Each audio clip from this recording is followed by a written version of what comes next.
Hello, everybody, and welcome into another news and rumors video here at the Hockey Writers. I'm your host, Matthew Zator, and as always, for our Maple Leafs videos, I've got Peter Baracchini here. Peter, how's it going? I mean, lots of stuff happening in Maple Leafs land right now, and of course, we have to do a video on it because a pretty big change up in the front office. I know we did talk about it potentially happening. I don't know about now, but maybe the off season, but it's happened. Brad Treliving out as general manager. No interim named. It's they're going to be searching for a new guy here. So initial thoughts on Treliving being fired. As basically he's been only here 2 seasons. Yeah, and he's out already. Yeah, definitely a very whirlwind 24 hours. I mean, that's an understatement to say the least, especially with the fact that, it was basically overshadowed with the reunion of Toronto and Radko Gudas after what happened with Austin Matthews. So everyone was focused in on that. And then just hours before, bombshell dropped about, from Elliot Friedman that, Brad Treliving is gone as general manager. And that was a big shock to all of us.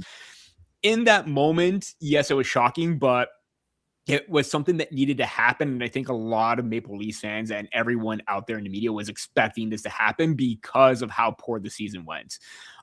Initial reaction was it was something that needed to happen. I mean, this is a guy that, with all due respect, he had good intentions and have a goal set in place. He just did not execute properly. And there were some things that really solidified his tenure as a Maple Leaf, as short-lived as it was. And it all dates back to the offseason, the whole Mitch Marner saga and situation. Although there were a lot of precursors and issues leading up to that point. But the fact that they couldn't get anything done and he only got, a third line center for Mitch Marner, that doesn't say a whole lot in terms of his quality return. He didn't do anything to try and replace him. Then as the season went on, there was talks about him moving Carlo. He didn't move him. There was the trade deadline. There was a whole season of inconsistencies. And he kept on saying that, he wanted to be a part of the solution. And he says, and he did take ownership on some of the mistakes that he made, which is great. But at the same time, if you're the one taking ownership of those mistakes and you did not have a plan in place to try and, resolve the issues before, I think that was a major concern with everybody, that there was no plan in place. And when he did try to do it with good intentions to try and get good results or even a good return at the trade deadline, it was met with mediocrity and it left a sour taste in a lot of Maple Leafs fans' mouths. I do think that this was a change that needed to happen. Seeing it this late in the midseason, kind of like the whole Bruce Cassidy situation with the Vegas Golden Knights, seeing it with, a handful of games just remaining, it is a bit of a shock, but it's one that needed to be done. Yeah, I mean, it is surprising it's late in the season, not in the off season, when we kind of said that maybe that's when it'll happen. It's something that, I've just decided to do it now and have a shakeup well before the draft. And have maybe some time to get someone in place before the draft is, right? So they can have that going, not like with Dubas, where he was kind of still involved, was partly really involved still with the draft, and then he was fired, and it kind of was all over the place, right? So this is a long time now before the draft where there could be some more prep. I don't know how fast that'll happen because there is talk that they're going to do a full search. They're going to really do their due diligence this time. Not saying they didn't do it in the past, but it seems like maybe they didn't, right? I will say this in regards to like the whole situation of the GM being fired right now. I think this is probably the perfect time to happen because I think you have a little bit of leeway with Berube because you are getting a little bit of results right now. Although I think a lot of people would like to see them lose and get that top 5 pick. But, as Keith Pelley mentioned in his presser, they don't want to tank. Then again, everyone has to kind of say that.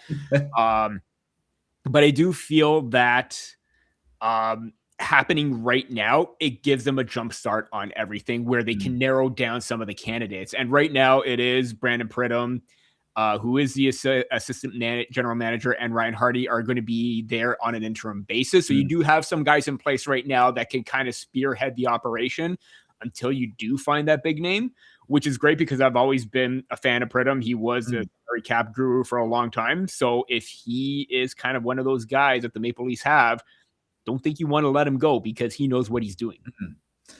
For sure. And I mean, with it being now, I mean, the thing is when Dubas was fired, there was the playoffs and also there. Yeah. Well, this time they're not There going was to a make lot of the playoffs. underlying, Yeah, there's a lot of other tensions and stuff. storylines heading with Dubas as well. Yeah. Yeah. So I mean, it's a little different, actually a lot different with this. So yeah, we'll see what happens. Of course, the president has to do a press conference after this, and Keith Pelley did that today. I, lots of stuff came out of it, and lots of I don't know if fans really came away positive after the presser, because it didn't really solve a lot of stuff. What he was saying. What were your takeaways, thoughts on his presser there? Yeah, in situations like this, you want to have answers and concrete answers. And I think it's a little bit tough given how the season went. And I think Pelley's still trying to figure that out. But at the same time, it just leaves a lot of more questions than answers for everybody right now. Like, what is the end goal of all this? What is the plan that you have in place? What is, the main issue that separates this season from going forward that could help you find success?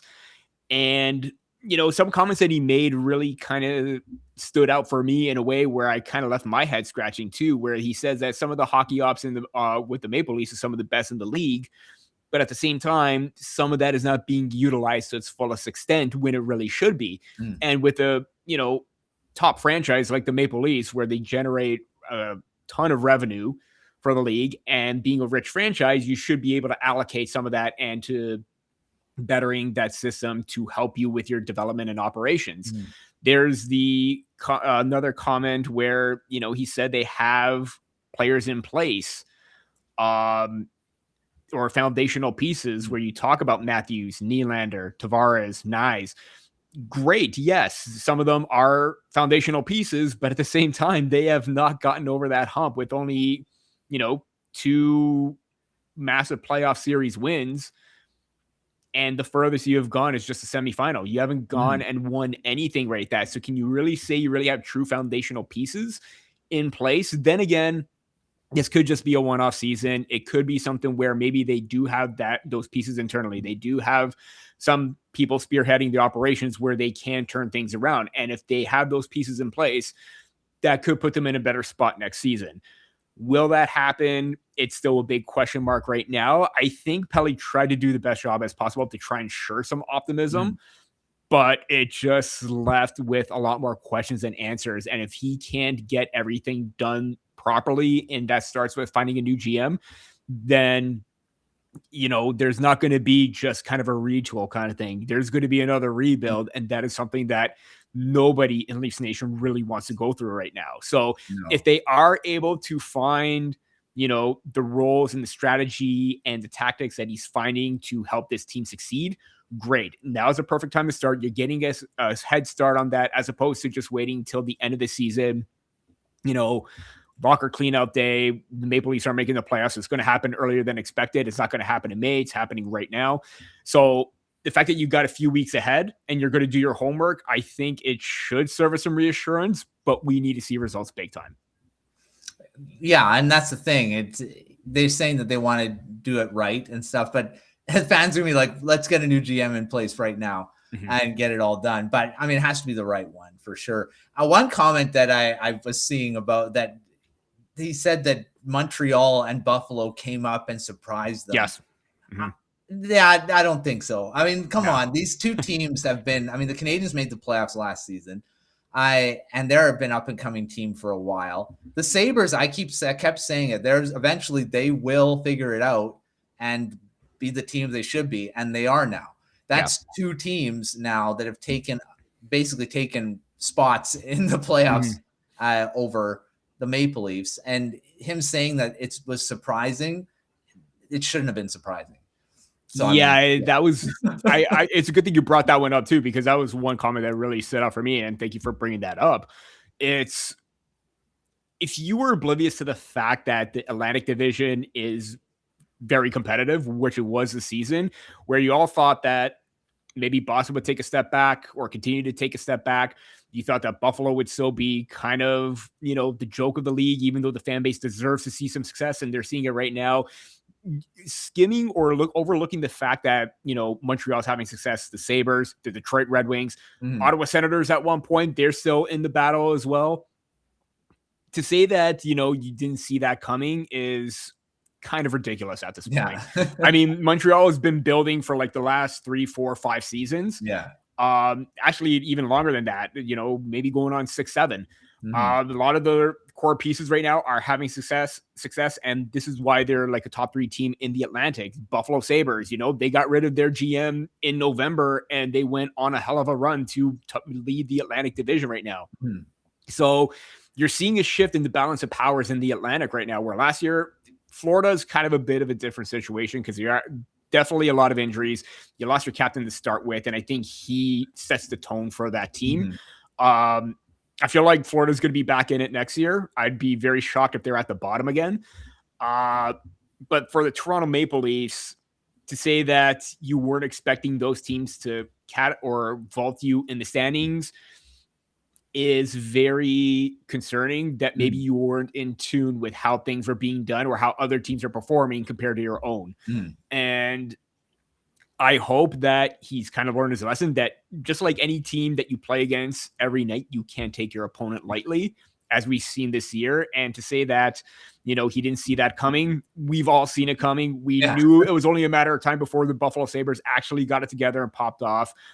Boston, they've always been a thorn in the Maple Leaf side.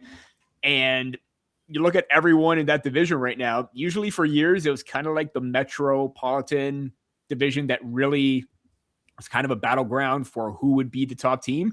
That's kind of shifted right now, and it's everything in the Atlantic, and the Maple Leafs need to figure it out if they want to remain competitive. The Atlantic's becoming the Pacific of quite a while ago now, but where the Sharks, the Ducks, the Canucks, all those teams were all in it. I don't know if it was called the Pacific back then. Actually, it might have been the Northwest Division, but it's become a bloodbath when you're looking at how many good teams there are in there now. And I mean, the Maple Leafs could be part of it again. I mean, it's not like they don't have talent. So we'll see what happens. And that'll be the job of the next GM, which I mean, there's a lot of candidates that have been talked about. Some that people are like, don't have them close to this franchise. But guys like Peter Chiarelli have been talked about. Mike Gillis, who I know very well from Vancouver here, he's been out of the game for a while. He's been talked about as a potential Doug Armstrong. Who do you think will be the next GM? I guess who will or who should be?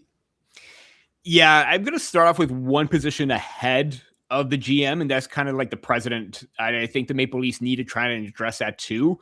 You need to have someone oversee everything else and be that direct link between Pelley and actual team and management.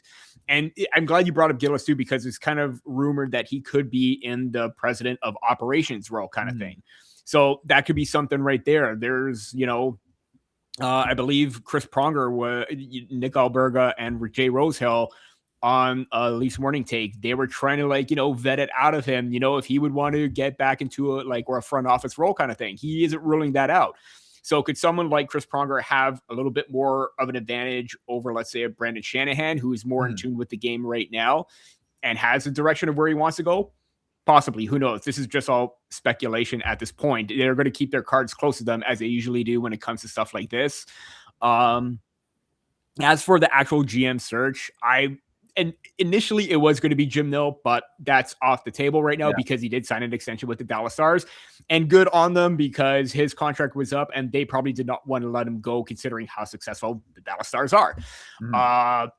I do think that there's also, the possibility of Doug Armstrong, but that's a little bit more unlikely because he's still under contract with St. Louis and he's still going to be president unless he opts out of that. I can't see him doing that to let Alex Steen go and blindly into a general manager role.